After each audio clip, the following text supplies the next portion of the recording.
Hello everyone. Welcome to Sklearning C#.net interview series. In this video, we'll explore about Web API. The term API stands for Application Programming Interface.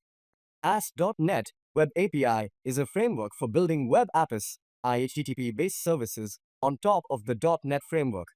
The most common use case for using Web API is for building RESTful services.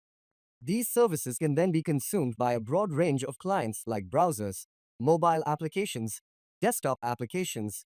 IoT's Web API is an API, as the name suggests. It can be accessed over the web using the HTTP protocol.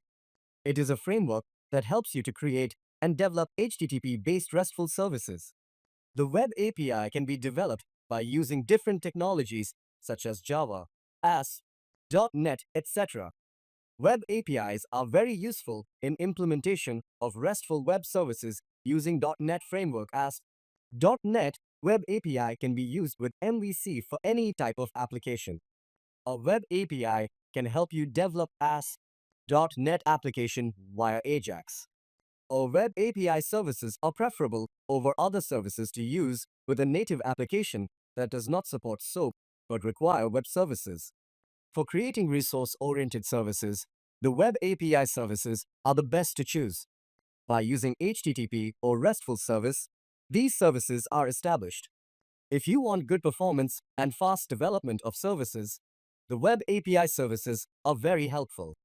For developing lightweighted and maintainable web services, Web API services are really helpful to develop that service. It supports any text pattern like JSON, XML, etc. The devices that have tight bandwidth or having a limitation in bandwidth, then the Web API services are the best for those devices. Don't forget to like, share, and comment on this video. Subscribe to Sklearning for more informative content.